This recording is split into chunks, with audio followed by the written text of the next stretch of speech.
Bonjour, pour la suite de ces Happy Gouv Day, j'avais envie d'ouvrir cette séquence par une petite phrase hommage qui est la suivante.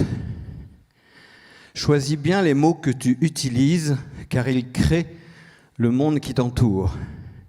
Choisis bien les mots que tu utilises car ils créent le monde qui t'entoure.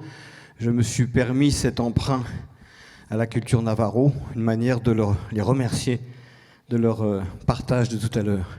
Donc il m'incombe de bien choisir mes mots pour ouvrir cette séquence et d'essayer d'en porter la responsabilité au mieux. La première chose que j'avais envie de partager, c'est de remercier Virginie et toute son équipe, parce qu'en écoutant la musique, que je crois avoir été irlandaise tout à l'heure, j'avais en tête un COMEX dans une grande tour, en haut de la Défense, sur des projets et des décisions hyper sérieuses. C'était un peu terrifiant et je me suis dit, si on avait pu leur mettre un peu de musique irlandaise, peut-être qu'ils auraient envisagé différemment leur prise de décision. Donc merci de nous rythmer ces journées par un peu de gaieté, de joie, où l'esprit peut un peu voler, flotter et aller chercher quelques idées. Merci beaucoup.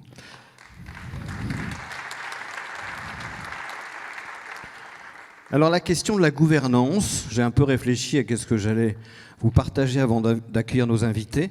Je pense qu'elle est aussi vieille que l'humanité.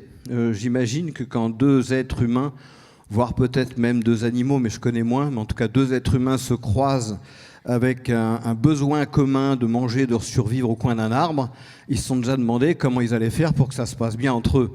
Donc la question de la gouvernance est à peu près aussi vieille que l'humanité. Elle se pose en tout contexte, en toute époque historique, et elle n'est pas très nouvelle.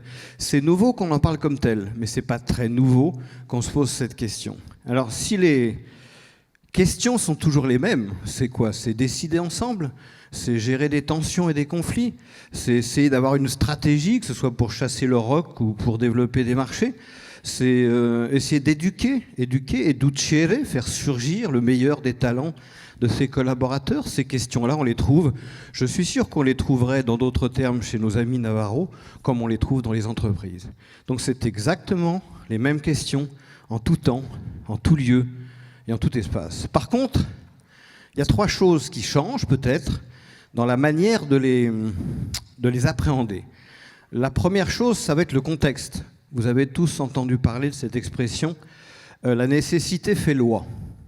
De temps en temps, on n'a pas le choix. Les modalités de décision doivent s'adapter à un contexte qui oblige certaines orientations.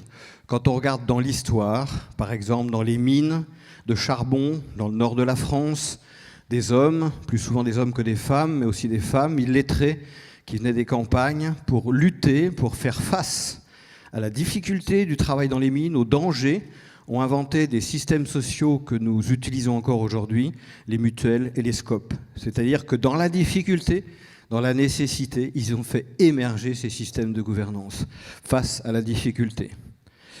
Alors, quand c'est une contrainte qui emmène vers l'imaginaire pour la gouvernance, ça pourrait être associé à une petite phrase qui est la suivante. Les valeurs sont comme les feuilles mortes, elles ne s'agitent que quand le vent se lève. C'est-à-dire, finalement, dans l'exemple que je vous ai pris avec les mutuelles, c'est face à l'obligation de faire différemment ensemble, on fait vivre des valeurs. Là, ce n'est pas tout à fait les questions, malheureusement. On ressent peut-être pas, malgré la présentation de Gilles Boeuf, encore cette urgence. Il y a un deuxième contexte qui change, c'est l'imaginaire social. Finalement, qu'est-ce qu'on a comme idée, comme ouverture d'esprit pour imaginer de nouvelles manières de prendre des décisions, de gérer des conflits, et finalement le dialogue avec l'autre, comme les Navarro aujourd'hui, ou bien d'autres personnes qui ont d'autres manières de gérer la gouvernance, pourrait venir nous sortir, comme disait Pierre Bourdieu, de nos habitus. Un habitus, c'est une habitude de faire. Qu'est-ce qui nous empêche de la bousculer, de la questionner, sachant que la situation nous y oblige.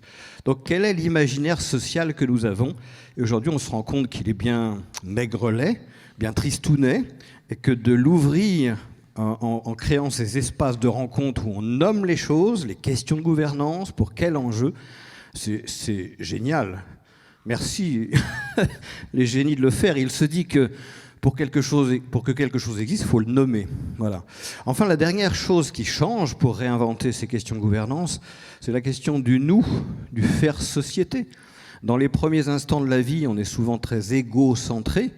Et puis, quand arrivent les cheveux blancs, je regarde des collègues dans la salle où on regarde qu'il ne nous reste plus que 10 ou 15 ans potables. On se dit, l'important, c'est fait. Je vais m'intéresser à l'essentiel. Je vais donc passer du je au nous, avec des petits problèmes articulaires pour certains, parce qu'il faut sortir de l'égocentrage pour aller vers écosystème, relation. Comment nourrir ces qualités de relation dans mon équipe, dans mon codir, dans mon comex. Il y en a qui arrivent à 70 ans avec les cheveux tout blancs, ils sont toujours dans l'égo-système. On les appelle des vieux ou des vieilles.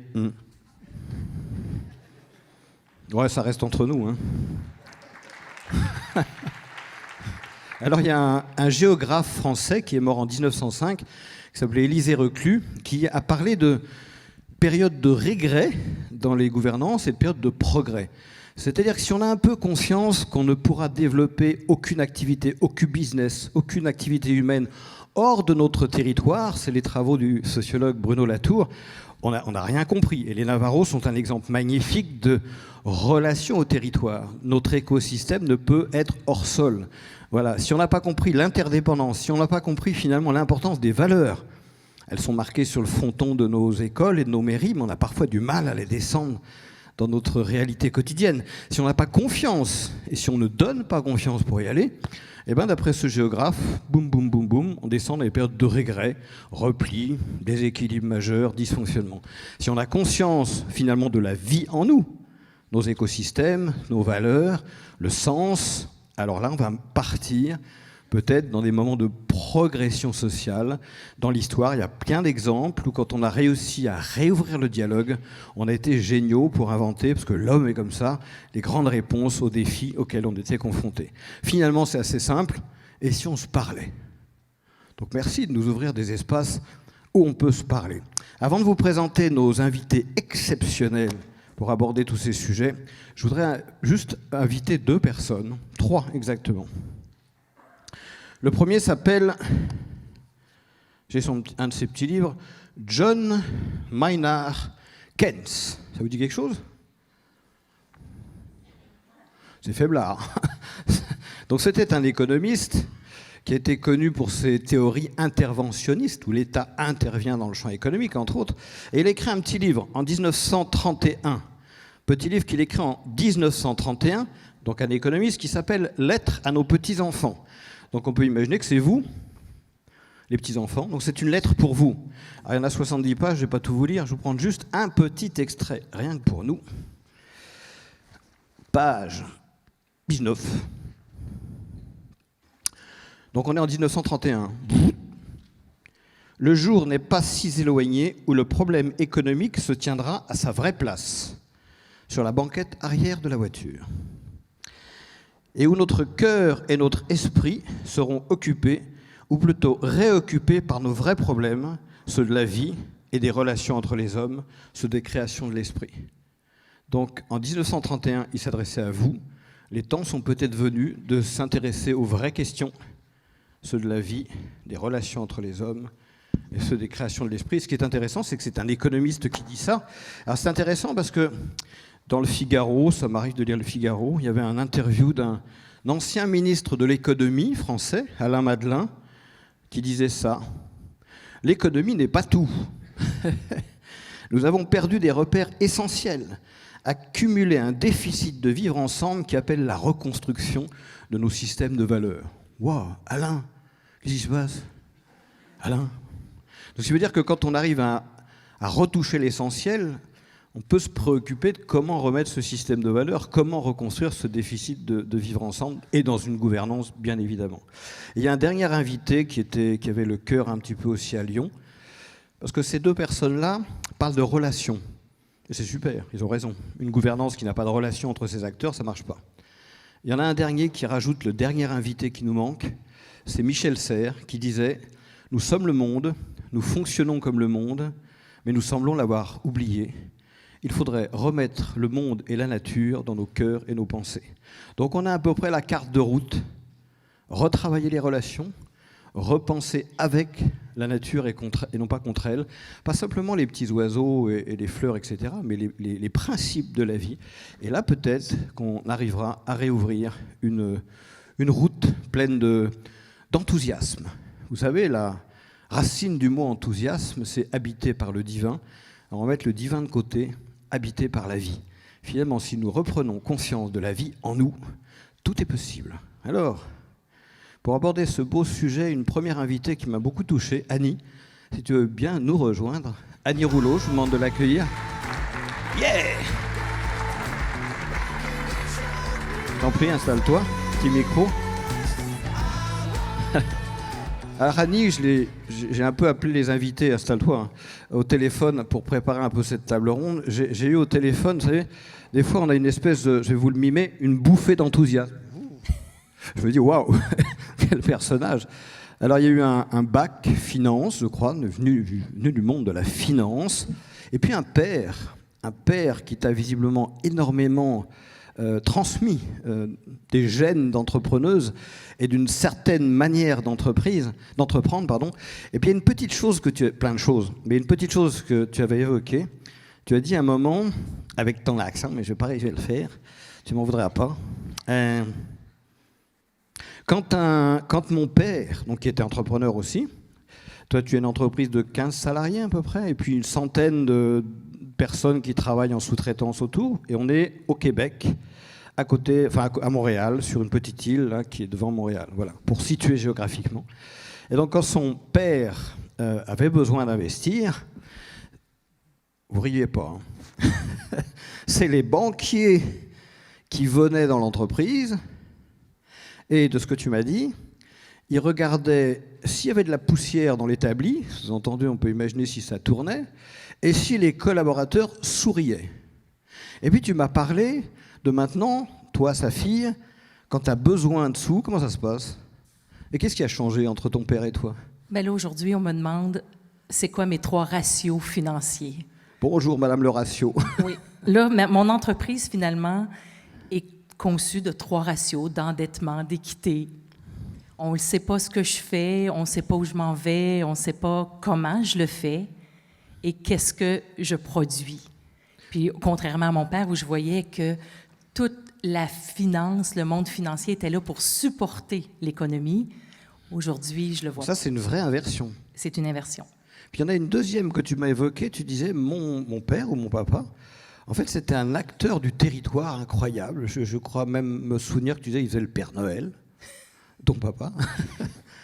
Ben oui, parce que pour moi, un entrepreneur, quand j'ai vu mon père grandir, premièrement, il faut savoir une chose. Puis là, j'espère que je me répète pas parce que, il me semble, ça fait 3 ans que je viens ici, puis je veux pas dire la même chose. J'ai vu ma mère prendre la table de pique-nique à l'extérieur, la rentrer dans la maison, mettre un téléphone et dire à mon père, c'est ton bureau, tu commences ton entreprise. Donc, j'ai vu que l'entrepreneuriat partait de rien et que je voyais mon père bâtir une entreprise, mais je voyais un entrepreneur être impliqué dans la communauté. C'était celui qui faisait la parade du Père Noël. C'est un peu le système dont on parlait tout à l'heure. Il ne se développait pas hors de son système, on va dire territorial, mais avec. Et ça change quelque chose? Ça change tout. Pourquoi? Parce que là, tu ne deviens pas juste un acteur d'une entreprise pour créer ta richesse, mais tu deviens un acteur de la communauté pour créer une richesse collective. Alors, pour moi, c'était hyper important. Il y a une chose qui m'a aussi amusé dans notre échange, c'est que tu me disais, je me lève, je marche, je vais à la cuisine, je fais mon café, je suis complètement habité par j'ai envie de dire, avant mon métier, ma manière d'être, ma manière d'accompagner une entreprise. Oui, je veux dire, j'ai bâti une entreprise où j'avais envie de redéfinir les facteurs de succès. Donc, pour moi, quand on parle de RSE, où il y avait, c'était bien ce que M. Gilles disait ce matin, une femme est responsable. Bien, c'est un département. Pour moi, c'est pas un département. On vit le RSE, on vit notre propre mission et raison d'être. Et c'est de cette façon-là que j'ai bâti l'entreprise. Ouais, c'est ce que j'avais noté. Elle est son entreprise. Ben oui, ben oui. Ben, je vois pas comment... Justement, quand on a un département de RSE, on donne la responsabilité à quelqu'un d'autre avec des objectifs, avec des comptes à rendre. Ben, c'est pas vraiment le chef d'entreprise qui dicte comment on devrait, dans notre ADN, agir et réagir.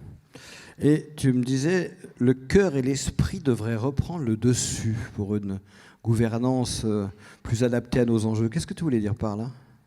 Bien, je veux dire par là que quand j'ai bâti l'entreprise, pour les gens qui ne le savent pas, je manufacture une gamme de produits nettoyants et corporels. Je fais partie d'une industrie qui pollue l'environnement. Et puis le film, on vient de le voir, là, les bouteilles de plastique, c'est moi. Donc, je ne pouvais pas bâtir une entreprise et pas contribuer à la solution. Donc, aujourd'hui, je travaille en fonction de la solution. Je ne vends plus des savons. Je change des habitudes de consommation. Donc, pour moi, c'est ma raison d'être. Est-ce que ça marche? Écoutez, ça fait 7 ans et ça a commencé à marcher cette année.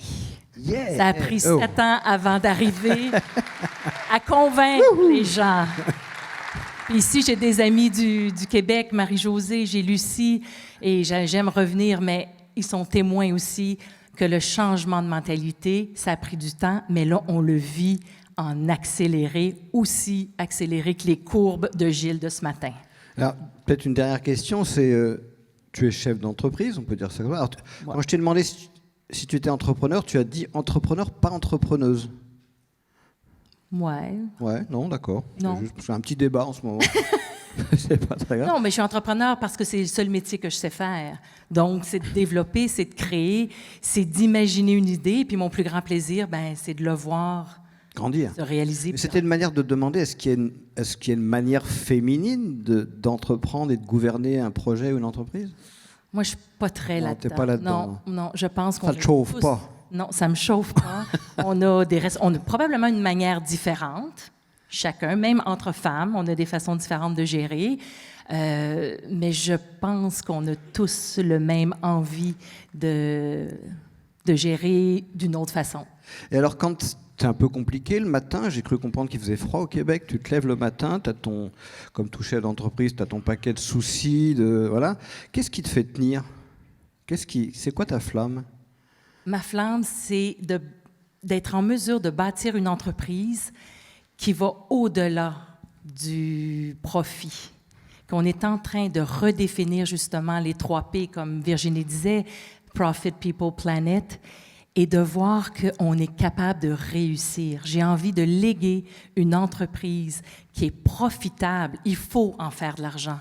Je ne suis pas contre, mais pas au détriment de notre environnement et de notre écosystème. Tu me disais, la maladie, c'est une maladie, la maladie de l'avoir et de l'argent. Qu'est-ce que tu voulais dire par là? Bien, c'est parce qu'on ne peut plus construire des entreprises de la même façon en espérant uniquement son enrichissement personnel. J'ai certifié mon entreprise B Corp et ça fait plusieurs années ici que j'en parle. Au début, ça parlait à personne. Aujourd'hui, ça parle. Et je pense que c'est tout le fondement de l'entreprise de demain, où l'inclusion, où la transparence, il faut être socialement et environnementalement responsable. Tu es une exploratrice de demain, enfin d'aujourd'hui. D'aujourd'hui, oui. Allez, ça marche. Mais alors, ça Parce me permet... qu'il y a plein de petits princes là, qui vous ont dit exactement... Des notes. Qui ont pris des notes, et j'aurais pas du tout envie de leur laisser la pression, parce que ces enfants-là ont de l'anxiété écologique, parce qu'on leur dit « Ah, vous êtes la génération qui est allée nous sauver. » Non, c'est nous qui devons agir. Prenez des notes, là. C'est pas à eux à nous sauver. Merci, Annie. Mais tu me fais une très bonne transition pour appeler notre invitée suivante. Merci. Anne-Marie Hubert. Alors là, on va changer de monde avec Anne-Marie. Bienvenue, Anne-Marie. Elle est là. Pardon, elle est là. Je la cherchais. Laisse ma place. Non, asseyez-vous, restez ensemble. Oui.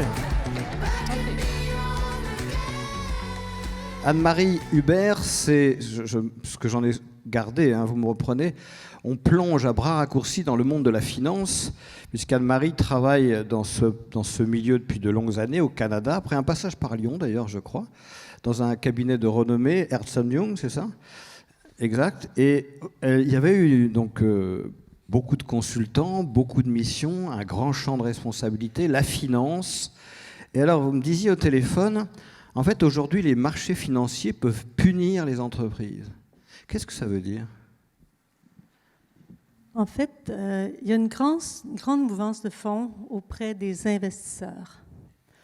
On a contribué comme firme EY à un projet de la Coalition pour un capitalisme plus inclusif. Le projet ralliait des sociétés qui sont cotées, qui ont environ 2 000 milliards de capitalisation boursière, donc c'est quand même important. 2 000 milliards. 2 trillion US, ouais, 2 000 milliards. Je le fais, 2 000 milliards, c'est plus facile pour moi. Des trillions, je n'utilise pas ça souvent. Non, mais c'est clair, 2 000 milliards, ça va. Pour Virginie, vous en donnez 10% et elle nous fait un forum extraordinaire. Le projet alliait également des investisseurs qui ont plus de 30 000 milliards d'actifs sous gestion. C'est la taille de l'économie des États-Unis et de la Chine combinée. Wow. Donc, le but... Merci pour ces chiffres parce que ça remet les enjeux en perspective. Oui, c'est à peu près 10 % des marchés des capitaux, des investissements, dans le fond, planétaire. Le but était de valider un nouveau modèle pour les investisseurs. Un modèle qui commencerait par une raison d'être élargie. On est en entreprise pour faire de l'argent pour les actionnaires ou on a une entreprise qui va faire plus que ça et les résultats pour les actionnaires sont la conséquence. Le modèle disait, dans le fond, on ne pourra pas faire de profit pour les actionnaires si on ne s'occupe pas de nos employés, de l'aspect humain, si on ne s'occupe pas d'innover pour nos clients qui recherchent des choses plus écologiques, plus efficaces, etc., et si on ne s'occupe pas de l'environnement sociétal dans lequel on est, donc l'environnement, etc. Donc, à défaut de ces trois choses-là, il n'y en aura pas de résultat pour les actionnaires. Les clients ne voudront plus acheter, on n'aura pas le droit d'exploiter. Et très, très rapidement, le modèle a été retenu. La raison d'être doit être plus large. Est-ce que c'est compliqué à faire passer? Est-ce que c'est... C'est pas si simple parce que on a quand même, dépendamment des pays, des lois ou qui font qu'on est là pour les actionnaires. Il y a des jugements qui ont été rendus au Canada pour dire il y a longtemps qu'on devait avoir une raison d'être plus large. Pour une société américaine, c'est presque une structuration légale qu'il faut aussi changer ou bouger ou interroger. Ben, il faut repenser, si on a une raison d'être plus large, il faut repenser la gouvernance. Il faut passer plus de temps. Au Conseil, on passe souvent beaucoup de temps sur les résultats financiers. Les marchés publient des résultats trimestriels. Hein, quand on sort ici, ça, c'est une grande découverte. Là-bas, une grande information. Là-bas, c'est trimestriel, les résultats. Ouais. Ici, c'est annuel. Donc, la pression, elle est encore plus forte. C'est semestriel, je pense, non? Semestriel. Ouais, peu importe, le trimestre, c'est trop vite. On aimerait mieux donner de l'information plus pertinente sur la création de valeur long terme. À savoir qui inclurait des données sur le talent, sur l'innovation, sur l'impact sociétal, en plus du financier, pour mieux alimenter la prise de décision des investisseurs. Donc, les investisseurs qui ont participé ont conclu qu'effectivement, si j'investis pour créer de la valeur long terme, je dois impérativement intégrer des données sur ces trois autres facteurs. C'est quand même 10 % des marchés des capitaux globaux qui ont conclu ceci. Le défi, ce sera d'arriver à des mesures homogènes. Il y a des rapports de responsabilité sociale, mais on peut mettre changer à peu près n'importe quoi. Donc là, s'il y a des critères spécifiques, comme il y a des normes comptables pour produire les résultats trimestriels, on pourrait avoir des normes standards pour parler du capital humain, le taux d'engagement des employés, les investissements dans la formation. Mais comment vos interlocuteurs reçoivent ces propos? Est-ce qu'ils se disent, question peut-être un peu naïve, hein, si les clients en ont envie, besoin, on va accompagner, ou est-ce qu'ils vous parlent comme aussi être humain concerné par tout ce qui se passe? Où se situe là? Ils se sentent obligés d'aller dans cette direction, invités? Ils pensent que c'est une responsabilité qui leur incombe aussi? Ceux qui ont accepté de participer au projet, ils croyaient. Ils sont conscients du fait que strictement les résultats financiers trimestriels pour la prise de décision d'investissement, c'est sans doute pas la bonne chose, ni pour leur entreprise.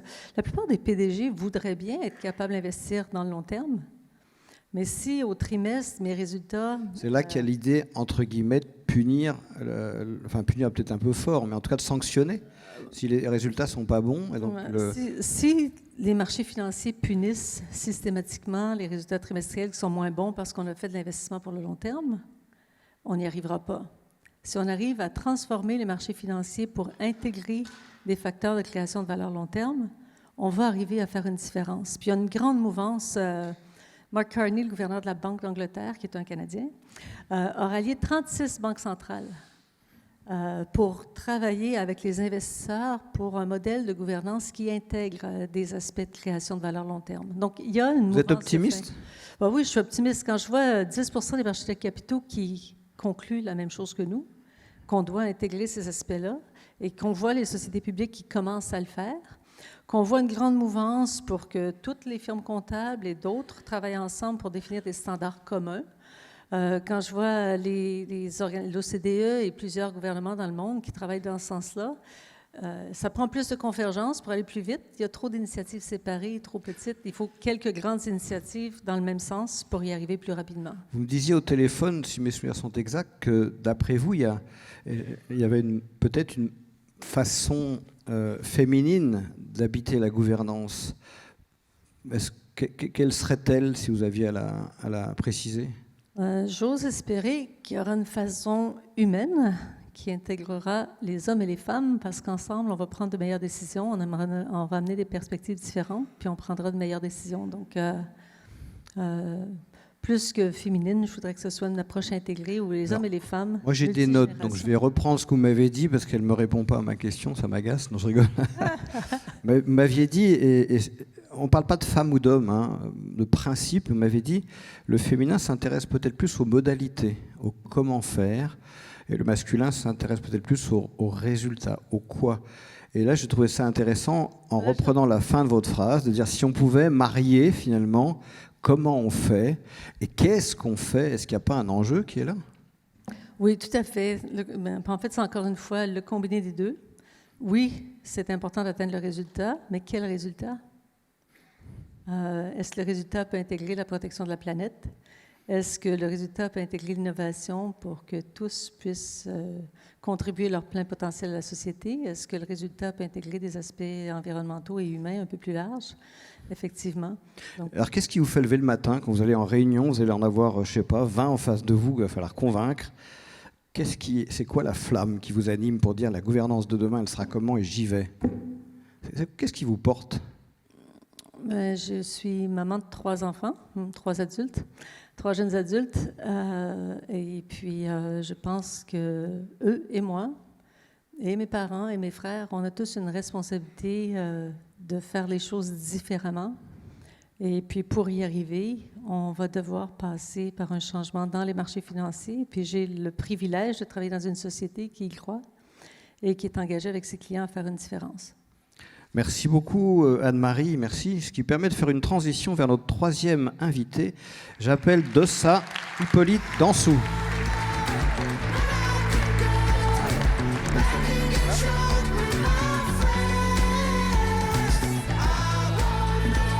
Bienvenue, installez-vous. J'en ai 12 comme ça. Ça va être chaud, non, je plaisante. 5, c'est déjà de très grande qualité. Je m'étais amusé à mettre des petits mots-clés à côté des invités. J'avais mis pour Annie, on est dans la gouvernance du cœur. J'avais mis pour Anne-Marie, on est dans le monde de la finance, qui n'empêche pas le cœur, mais ce qui m'avait marqué. Et alors pour Hippolyte Dansou, j'avais mis, on est dans le monde de la recherche. Mais pas simplement la recherche. Donc vous êtes chercheur, doctorant, parti du Bénin, passé dans le Limousin, si mes souvenirs sont exacts, et faire un doctorat actuellement à l'Université de Laval au Québec, avec un thème au cœur de votre recherche, gouvernance et adaptation au changement climatique. Et j'avais été frappé par une remarque que vous m'aviez fait au téléphone, c'est que finalement, les changements, on a entendu M. Leboeuf dire tout à l'heure, c'est trop tard, il faut s'y adapter. Mais alors, pour s'y adapter, il faut associer les acteurs, parce qu'on ne va pas leur dire c'est comme ci, c'est comme ça. Et là, je crois, vous allez me dire, c'est un constat d'échec. Ça ne marche pas aujourd'hui. Donc, il y a quelque chose à réinventer. Je crois fondamentalement que la gouvernance qui a cours jusqu'à aujourd'hui, où les acteurs ont travaillé plus en silo, chacun de son côté, ne peut plus prospérer. On s'en rend compte. Il faut donc ce que je peux appeler le multipartenariat, qui inclut plusieurs acteurs ensemble, qui coopèrent ensemble. Et c'est à partir de cette donne qu'on peut envisager le dialogue et donc l'action collective. Il n'y a plus d'acteurs qui soient isolés ou isolables. Ce n'est pas possible. On a fini. Mais est-ce que c'est pas juste une prise de conscience? J'entendais Gilles Leboeuf dire interdépendance de toutes les formes de vie. Finalement, est-ce que c'est pas conscientiser qu'on n'arrivera à rien tout seul? Oui, il y a une prise de conscience, mais la prise de conscience ne va pas être un vœu pieux, c'est-à-dire quoi? La conscience, elle est là, personne ne la touche. Mais il faut qu'elle soit une prise de conscience concrète, donc qui passe à l'acte. Et lorsque vous m'avez appelé au téléphone, je crois que je vous ai dit, ce que je dis, ce n'est pas quelque chose qui est idéal, ce n'est pas une représentation. C'est incarné, c'est sur le terrain. Oui, c'est déjà fait et ça a apporté des preuves, ça a apporté des résultats. Et donc, je témoigne de ce que j'ai vu. Je ne dis pas ce qui va être, je dis ce qui est. C'est-à-dire, si vous aviez un exemple concret qui illustre vos propos, quel serait-il? Ou une forme de gouvernance participative, concrète, fonctionnerait déjà? J'ai vu, et c'est le cas d'étude de ma recherche, j'ai vu à partir du Bénin, de mon pays, d'une petite communauté qui est complètement au sud du Bénin, 2 entreprises du secteur privé collaborer avec le monde de la recherche, travailler ensemble avec les autorités locales, avec une 60aine d'organisations de la société civile, avec la population, pour impacter, pour démarrer une action d'adaptation au changement climatique. Parce qu'ils ont compris qu'ensemble, ils peuvent aller loin. Et au début, c'était les entreprises privées, bon, ça fait de l'argent, ils ont envie de gagner. Une communauté au sud du Bénin, c'est un pays en développement, c'est pas, eux, ils sont au Canada, donc c'est quand même des entreprises du monde occidental qui choisissent de s'investir. L'aventure était très hasardeuse pour eux. Donc il y a des enjeux au départ très forts, oui, différents, complètement différents entre les deux mondes. Oui. Et quand ils ont commencé, on voyait vraiment pas forcément le bout du tunnel. Mais la mobilisation sociale autour, parce que les gens ont compris qu'il y va de la survie même de cette communauté. Les entreprises ont saisi une opportunité pour exporter une technologie qui s'est adaptée à un milieu. Donc déjà un rayonnement pour ces entreprises-là. Et la population qui avait un problème social parce qu'elle vivait les problèmes, les effets des changements climatiques de façon récurrente. Je donne un petit exemple. La municipalité dont je parle a un budget de 5 milliards de francs CFA. Vous divisez par 650, vous avez ça en euros. Je ne m'y connais pas beaucoup en maths, mais c'est ça. Et lorsque, en 2010, la nuit du 17 septembre 2010, ils ont eu des inondations qui ont fait 1,5 milliard de dégâts. Je précise que cette municipalité, qui est la commune de Soava, connaît les inondations chaque année. Imaginez le quinquennat ou le mandat de 5 ans dit le budget c'est 5 milliards. Si chaque année, ils doivent perdre 1,5 milliard à cause des inondations qu'ils ont tous les ans, ben à la fin du quinquennat, ils vont laisser une ardoise en matière de développement, une dette. Le développement n'aura pas avancé plus. Donc, il fallait pour cette population qui n'entendait plus sortir de là parce que, ayant fui les guerres, l'esclavage, ils se sont réfugiés là. Si à cause des effets des changements climatiques, ils doivent partir, pour quelle destination? Bon, ça va être difficile. Et c'est comme ça que les élus locaux ont travaillé ensemble avec les organisations de la société civile, plus d'une 60aine, pour dire comment nous faisons. Donc il y a bien cette question de survie qui amène au dialogue. Enfin, à comment on va trouver une solution ensemble, là où on est, avec nos ressources. J'aurais envie de vous demander, pour continuer votre propos, on peut se permettre une petite blague? Petite blague? Allez-y.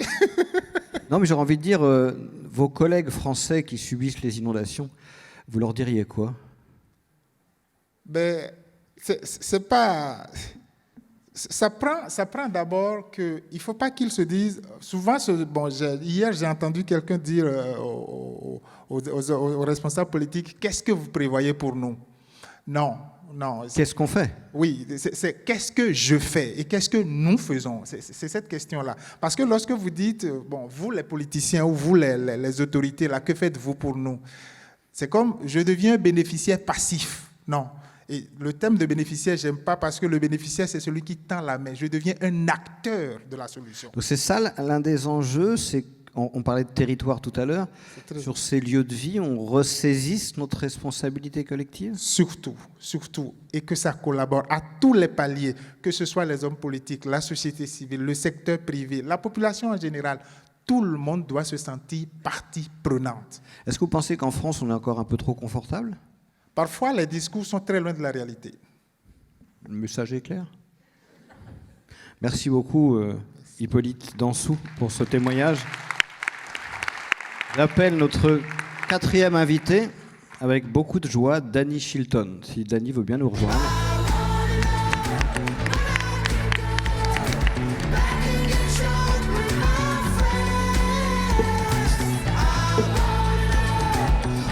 Danny ?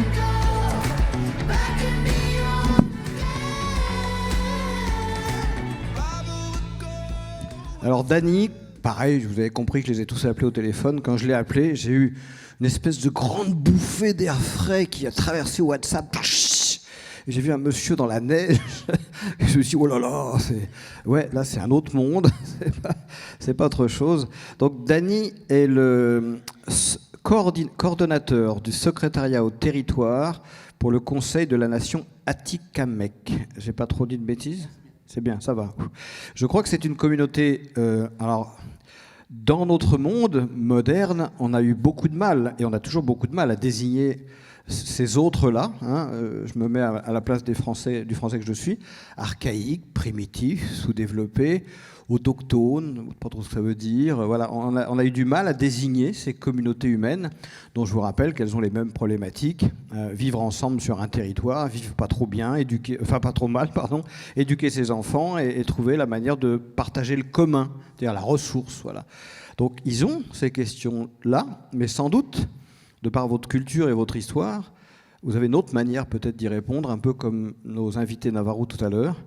Et vous me disiez une chose qui m'avait frappé, la langue autochtone, notre langue autochtone, on est une communauté où nous la parlons encore beaucoup. Quel lien vous feriez entre la pratique d'une langue et la gouvernance? S'il y en a une, hein.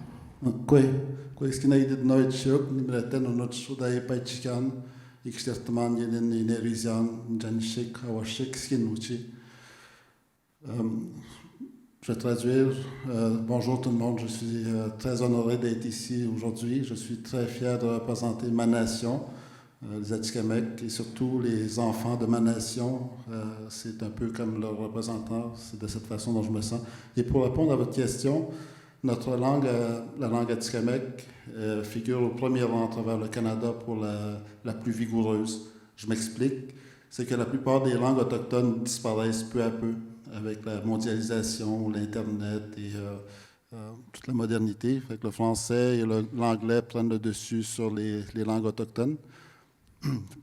Chez nous, c'est avec fierté que je dis que nous avons plus de 95% des membres de la nation Atikamekw qui parlent couramment comme langue première à la maison avec les tout-petits. Et de ce chiffre, il y en a à peu près 7% qui parlent uniquement l'Atikamekw, donc ne parlent pas le français ni l'anglais. C'est soit des aînés ou soit les tout-petits naturellement qui parlent uniquement l'Atikamekw. Et notre langue est intimement reliée au territoire, est intimement reliée à... Parler sa langue, c'est connaître son lieu de vie. Oui, tout à fait, parce qu'en réalité, comme je disais, c'est intimement relié au territoire. Nous sommes épris de cette liberté que nous avons, Nutchmik. Nutchmik, c'est traduit un peu simplement, ça veut dire la forêt, mais en réalité, la définition du mot Nutchmik signifie le lieu d'où je viens. Donc, il y aurait peut-être une question, et j'aimerais bien avoir votre résonance là-dessus.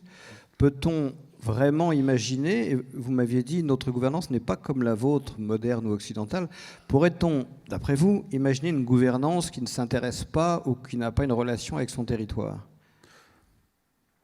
Tout d'abord, juste pour bien clarifier, c'est quoi un Atikamekw? Moi, je viens de la communauté de Wamantashi. Il y a 3 communautés Atikamekw, Obidjwan, Manawan et Wamantashi. Il y en a plusieurs qui sont dans les milieux urbains maintenant. Puis nous sommes environ 8 000 dans une population de 8 millions de Québécois, ou plus de 30 millions de Canadiens au total. Fait qu'on est un petit peu comme votre... Désolé? Le petit peuple gaulois. Les Gaulois, Astérix et Obélix. Les irréductibles gaulois.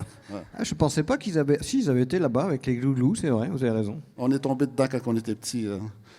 Et sérieusement, c'est que le peuple québécois vit maintenant beaucoup de difficultés avec la préservation de la langue française. C'est toujours un enjeu qui nous paraît un peu bizarre de notre point de vue, mais tandis que nous, on est seulement 8000 et on réussit quand même à garder notre langue aussi intègre sans qu'on se sente menacé de la perdre. Évidemment, il y a toujours ce risque, mais c'est par nos initiatives, nos actions, nos décisions qu'on réussit à la préserver.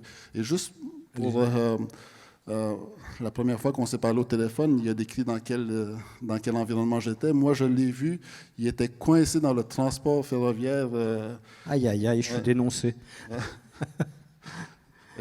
C'est sûr qu'au niveau des différences de société, de culture, c'est quand même très, très différent, mais il y a des points communs que nous, on souhaite partager avec vous dans notre perspective, qui est une perspective holosystémique et moins analytique. Vous êtes en train de dire que la gouvernance que vous avez, ça ne va pas être simple. Le Canada, au sens des institutions, vous laisse-t-il avoir vos modalités de gouvernance spécifiques? Comment ça se passe, cette relation-là? Oui. Ben, tout d'abord, ce qu'il faut savoir, c'est qu'il y a dans la loi constitutionnelle canadienne, il y a des articles qui parlent des Autochtones, dans savoir est-ce qu'ils reconnaissent l'existence des droits ancestraux ou celles issues de traités. Et il y a évidemment des articles qui ont mené vers l'adoption d'une loi qui, à l'époque, s'appelait l'Acte d'émancipation des sauvages. Ça s'appelait comme ça, c'était écrit comme ça? Exactement comme ça. Acte d'émancipation des sauvages, oui, d'accord. Qui est devenu par après la loi sur les Indiens. C'était une loi dans un contexte colonial où est-ce que cette loi avait le principal objectif d'éliminer la race indienne. Cette loi est toujours existante en 2019. Est-ce qu'aujourd'hui, compte tenu de cette histoire dont vous témoignez, et compte tenu de vos spécificités, où vous nous dites on a une langue finalement qui n'est pas juste une langue pour le plaisir d'avoir une langue, mais qui nous parle de là où on habite, et donc sans doute, ça c'est moi qui le rajoute, on a une manière de gouverner notre territoire qui intègre ce territoire, qui intègre la nature sur ce territoire.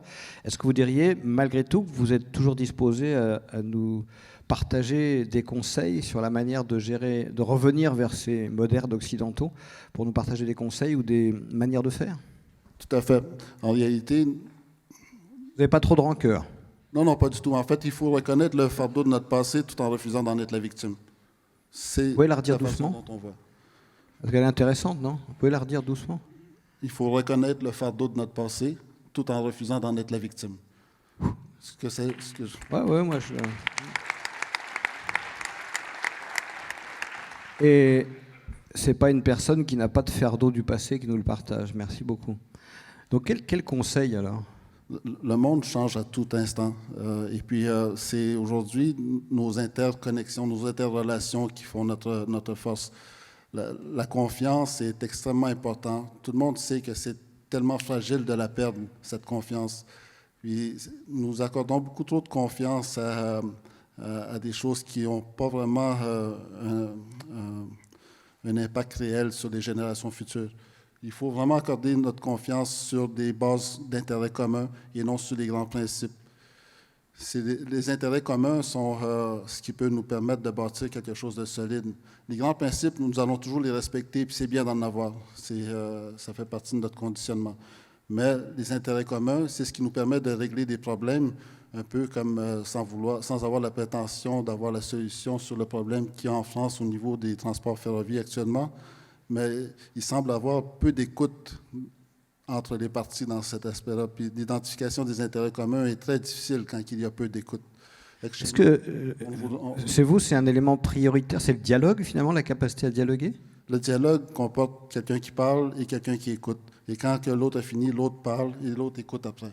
Il y avait une petite phrase que j'avais entendue chez un linguiste qui travaillait auprès d'une communauté autochtone en Amérique centrale et qui disait, contrairement à vous, les modernes, qui disait « je parle », puis ça s'arrêtait là. Pour reprendre votre idée, il disait « si je parle, c'est que quelqu'un a la gentillesse d'écouter ». Donc on est bien deux sujets actifs, c'est ça que vous êtes en train de dire? En réalité, quand je parle, je fais juste répéter ce que des personnes plus intelligentes que moi ont dit. Oh, il est génial. Tandis que quand j'écoute, mais là, j'apprends de nouvelles choses. Et puis c'est là que je m'enrichis. Vous pourriez venir dans des comités d'entreprise que vous pourriez sélectionner, qui seraient... Non mais je le fais à moitié en rigolant. Il y aura un dialogue possible? Je m'adresse Anne-Marie? Il y a un dialogue essentiel, pas juste possible, mais essentiel. Et puis, tristement, il y a eu peu d'écoute entre les gens qui sont arrivés et qui ont occupé le territoire qui appartenait aux Premières Nations. Donc, on a tous un devoir de plus grand dialogue et d'une plus grande écoute. Et puis, j'aime beaucoup l'état d'esprit. On ne peut pas changer le passé, mais on peut travailler ensemble vers des objectifs communs. On avait une grande dame en Europe qui s'appelait Simone Veil, qui, en sortir des camps de concentration, a été une des premières à dire qu'il faut pardonner aux Allemands. Si on veut reconstruire quelque chose et un territoire de paix, il y a quelque chose de l'ordre du pardon pour essayer de trouver une nouvelle voie. Et j'aurais envie de demander à Hippolyte, est-ce qu'il y a des résonances, j'imagine, dans l'idée de territoire et de conscience de la responsabilité sur le lieu pour faire face aux enjeux climatiques? Est-ce que vous raisonnez avec ces propos? Oui, pardon. C'est très important parce qu'aujourd'hui, on ne peut pas sortir du cadre territorial. Et ces expériences se développent sur un territoire. Et à partir des exemples de ces territoires qui constituent ce que je peux appeler des micro-mondes de notre réalité aujourd'hui, on doit s'inspirer de ce qu'ils font. Et ce qu'ils font est tellement génial que toute l'errance que nous avons connue à aller dans tous les sens, il faut repartir à l'école de ces expériences-là qui sont désormais localisées sur ces territoires-là. Il y avait un sage d'un territoire qui me disait « il ne faut plus regarder les territoires comme des paysages, mais comme des pays sages ». Ça vous parle? Oui. Pas mal, non? Oh, oh. Je rigole. Merci. En tout cas, ça me permet d'inviter notre dernière invitée, si tu veux bien nous rejoindre, Lucie Bourgeois.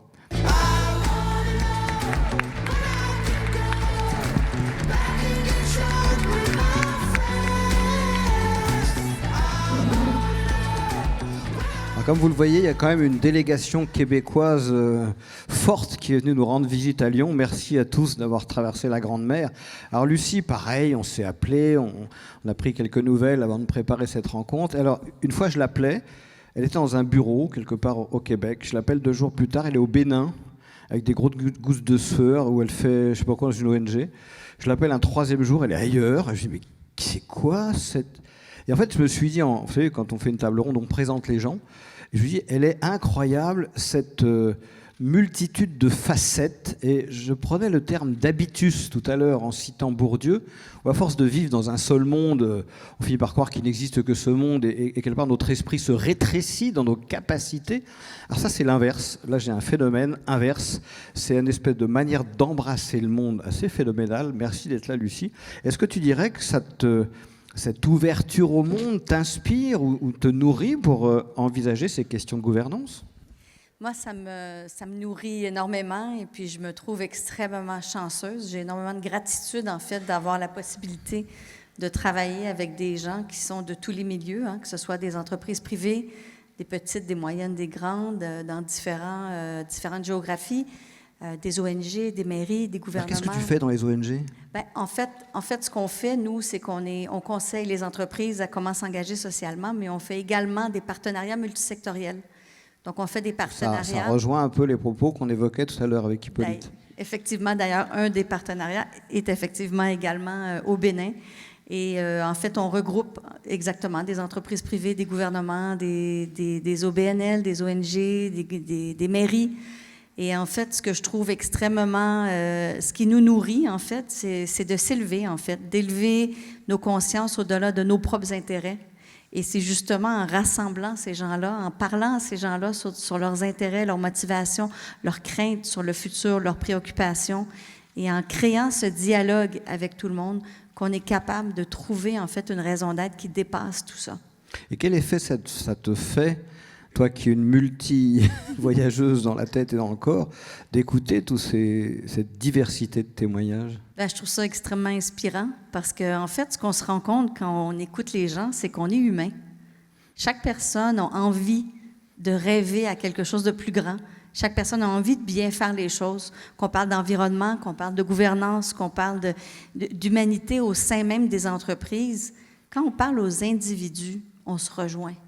Et on a l'impression, tu demandais tout à l'heure comment est-ce qu'on fait, je pense que tu demandais à Anne-Marie comment est-ce qu'on fait, est-ce que ça résonne chez les entreprises? En fait, oui, ça résonne de différentes façons, puis je pense qu'il faut, moi je dis souvent qu'il faut être capable d'atteindre la personne où elle est. Donc, il y a des gens par qui ça passe par la tête. Ça va être les chiffres, ça va être est-ce que ça vaut la peine, est-ce qu'il y a un retour sur investissement.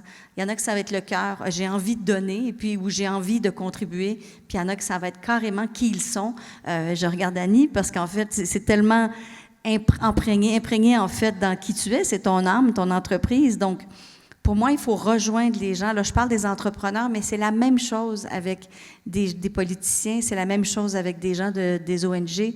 Puis c'est ensemble. En fait, les problèmes aujourd'hui sont tellement grands et ils concernent des gens de tellement différentes géographies qu'on n'a pas le choix de se rassembler. Il faut se rassembler pour adresser ces problématiques-là. Qu'est-ce qui te fait lever le matin pour continuer? J'imagine que des fois, quand tu es, je ne sais pas où dans tes voyages, tu te dis, qu'est-ce qui te fait? Qu'est-ce qui fait ton moteur, ta raison d'être? Oui, ma raison d'être, moi, je me dis que je reviens avec la gratitude parce que j'ai eu beaucoup de chance à 40 ans, donc il y a 8-9 ans, de pouvoir changer de vie. J'étais dans des grandes entreprises corporatives multinationales et j'ai décidé de changer de route pour justement vraiment vivre de ma raison d'être, qui était en fait d'impacter un changement sociétal aussi petit pouvait-il être, mais sinon d'inspirer d'autres à faire la même chose. Donc, ce qui me lève le matin, je dis encore que je me pince littéralement tous les matins, même si c'est difficile, même si le travail qu'on fait, travail de partenariat multisectoriel, c'est le plus difficile que j'ai fait de ma vie. C'est pas facile, mais c'est le plus gratifiant parce qu'on voit vraiment les choses avancer, ne serait-ce qu'un petit pas à la fois. Et j'aurais une dernière question pour toi, c'est, on connaît la phrase « connais-toi toi-même et tu connaîtras l'univers et les dieux ou l'univers et les hommes ». Est-ce que vous croyez ou est-ce que tu crois que cette phrase a du sens si on la transforme un peu en disant « connais-toi toi-même et tu connaîtras ta modalité d'être et de gouverner ». Est-ce que tu crois que ça a du sens? Finalement, est-ce qu'on projette pas à l'extérieur nos... je sais pas quoi, d'ailleurs, dans la tête? Je suis tout à fait d'accord avec toi parce qu'en fait, en bout de ligne, il y a des méthodologies, il y a des processus sur comment on peut gouverner. Parce qu'il y a tout dans des bouquins sur comment faire bien, et pourtant ça ne marche pas. Mais en bout de ligne, il faut se respecter. Il faut connaître ce qui est important pour nous. Il faut connaître les gens avec qui on travaille. Il faut connaître aussi qu'il y a des cultures différentes. Mais tu as raison que plus on se connaît soi-même, plus on est en mesure d'être soi-même. Puis en étant soi-même, on est authentique.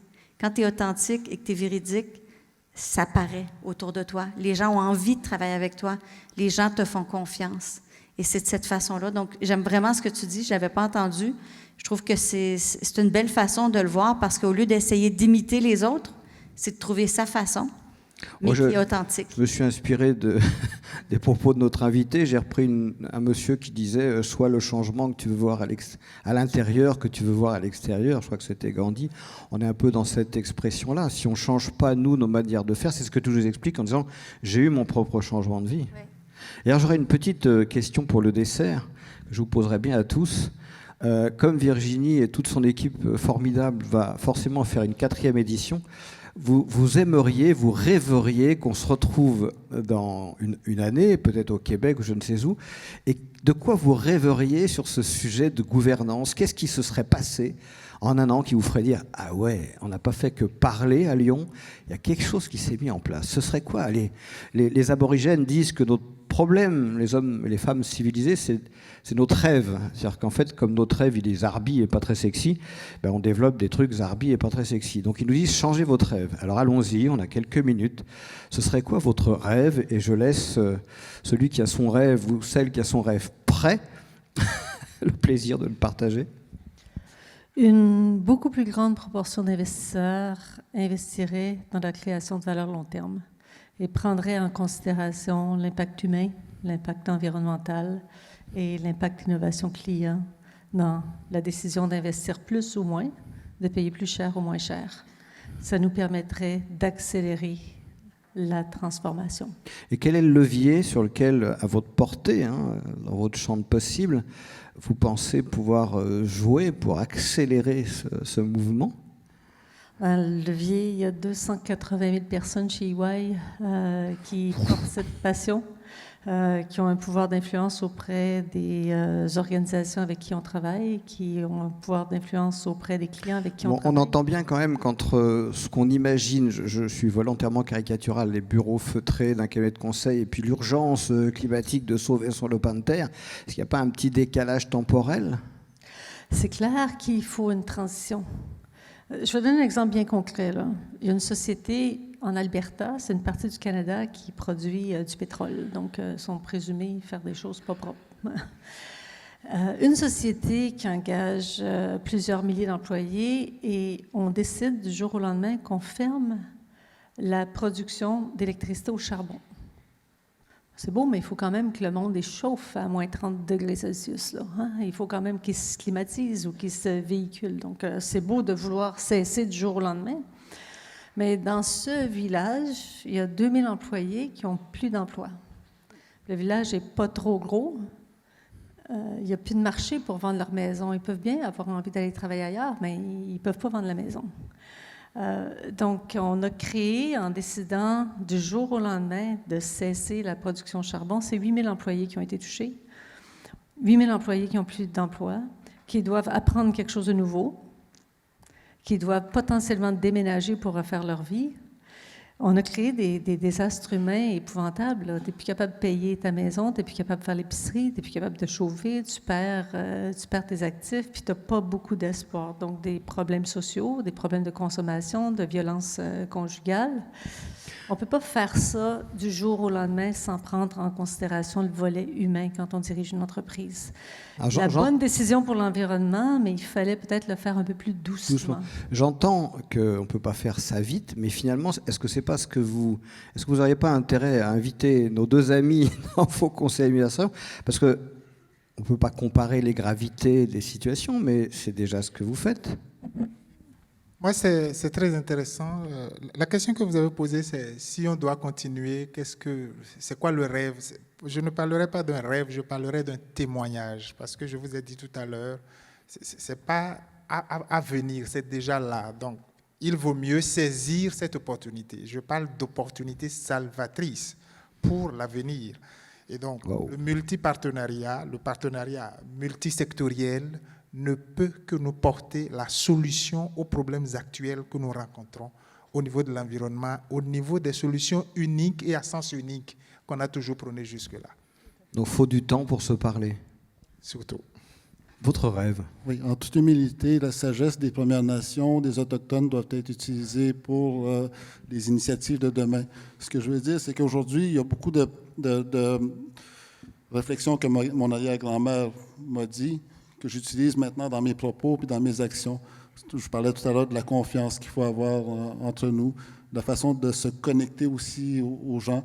Et pour répondre à votre question, qu'est-ce qu'il faudrait, comme la prochaine année, qu'est-ce que moi j'aimerais voir l'année prochaine, c'est qu'on soit resté en contact et même qu'on se soit fait de nouveaux contacts, parce que moi j'ai des contacts avec qui j'aimerais ça me connecter avec vous, qui pourraient vous aider, tout comme vous avez des contacts qui pourraient nous aider dans tel ou tel domaine. On travaille actuellement sur un projet de biocarburant chez la Nation Atikamekw, un projet de 1 milliard de dollars qui est quand même très aidant au niveau des changements climatiques aussi, qui change la vocation de l'industrie forestière vers l'énergie plutôt que de faire du bois d'œuvre ou du papier. Mais tout ça, c'est quelque chose qui est innovateur. Les gens, ils avaient peur de ça. Les gens avaient comme un petit peu, c'est un peu trop nouveau. Il ne faut pas aller trop vite. Les gens avaient peur de ça, oui. Mais en réalité, mon arrière-grand-mère me disait aussi, « Écoutez, ça veut dire, vas-y et tu verras. » Avance. On connaît tous la phrase d'Antonio Machado, je crois, « El camino se hace al andar ». Finalement, qu'est-ce qui nous donnerait l'audace de nous mettre en route ensemble ? Annie, te reste le rêve de la fin. Alors, fais-nous toucher les étoiles, je t'en prie. Pas de pression, là. Non, écoutez, j'ai pas du tout la prétention des gens qui sont sur scène aujourd'hui, mais on a tous un chapeau d'éco-citoyen. Je ne vois pas pourquoi, quand on arrive dans notre bureau, qu'on le prend, on le met sur la patère et on gère nos entreprises différemment. Donc, il faut à tout prix garder sa chaîne de valeur. on en a tous, et de gérer nos entreprises avec cette même chaîne de valeur. Moi, j'ai un rêve, que j'ai une entreprise, je vis dans le plastique, je vous garantis que dans 1 an, tous les produits nettoyants et corporels de mon entreprise n'auront plus d'emballage de plastique. Ça, c'est mon rêve à moi. Merci beaucoup pour vos témoignages. On avait pensé terminer par une toute petite séquence musicale. Pardon, le signe... Ben, Sylvain, on va discuter parce qu'il y a un petit truc qui s'est passé techniquement. Ouais. Laissez-nous 2 minutes, je t'en prie. Non, c'est pas technique. D'accord, vas-y. C'est que le mouvement Happy Gov Day, Virginie, quand elle m'a téléphoné un jour d'été il y a 3 ans pour me parler de son ambition et du mouvement Happy Gov Day, elle a semé le germe. Il a été un petit peu dormant en période de jachère, puis à un moment donné, 1 an plus tard, elle est revenue à la charge, convaincue. Et pour tous ceux qui connaissent Virginie, on n'abandonne jamais. Alors aujourd'hui, comme marraine du mouvement, le mouvement, je le vois, et puis on aime en tant que marraine que nos enfants grandissent, mais qu'ils grandissent bien. Et le mouvement Happy Gov Day est là pour rester et grandir. Quand elle m'a demandé d'être marraine, je me suis posé de questions, mais je n'ai pas rien dit parce que je ne comprenais pas vraiment l'ampleur de la demande. Aujourd'hui, je réalise que Happy Gov Day, ce n'est pas un événement local. On n'est pas juste à Lyon. C'est un mouvement international et que nous participons. Puis je le sais qu'Happy Gov Day va s'exporter en Afrique. On va s'arranger au Canada avec nous et c'est un vrai mouvement. Et je sais, Juliette, qu'on n'aimait pas parler de Davos parce qu'effectivement, Davos a une connotation économique, mais Happy Gov Day, c'est le Davos responsable. Alors, merci beaucoup, Annie. Je crois qu'on a tous remarqué, quand on l'a rencontrée, une forme d'enthousiasme chez Virginie. Tout le monde a témoigné quand on la rencontrait, ça nous enthousiasmait. Donc c'était à la fois un hommage à Virginie et puis peut-être aussi un hommage à ce qu'il faudrait qu'on investisse comme énergie. Vous allez voir un petit extrait de film qui est un orchestre de musique vénézuélien. Ce sont des orchestres qui ont été montés par Chavez première période, pas la suite de l'histoire. Et il a amplifié un mouvement qui s'appelait El Sistema. Le système, ça parle de comment nous rejoindre et faire système ensemble. Et la proposition de cette dynamique, c'était permettre à tous les enfants des bidonvilles de sortir de la misère et de la violence par la musique. Donc le Venezuela, il fut un temps, c'est couvert d'orchestres de musique classique. Et à leur tête est venu un chef qui s'appelle Dudamel toujours. Il est chef d'orchestre à Los Angeles, c'est pour vous dire que c'est un très bon chef d'orchestre. Et il y a un journaliste qui lui demandait, finalement, Dudamel, vous êtes chef, quel est le rôle du chef ? Et alors, il y a 2 manières de regarder et d'entendre sa réponse. La première, c'est qu'il répond avec un énorme sourire. Ça, c'est génial parce que ça vient réveiller nos neurones miroirs qui intègrent le sourire et vous avez envie de l'embrasser alors que vous ne savez pas encore de quoi il va vous parler. Mais ça, c'est déjà une bonne réponse. Et la deuxième, c'est qu'il dit le rôle d'un chef, c'est d'ouvrir des espaces de liberté pour que chacun participe à l'œuvre commune. Et ça va créer de l'enthousiasme. Dudamel, s'il peut arriver.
Allô. Juste vous dire que je pense que l'une des grandes responsabilités des adultes que nous sommes, c'est de mettre de l'enthousiasme, de donner de l'espoir dans le futur qui vient, et Happy Gouv Day est une belle dynamique pour ça. Merci à vous.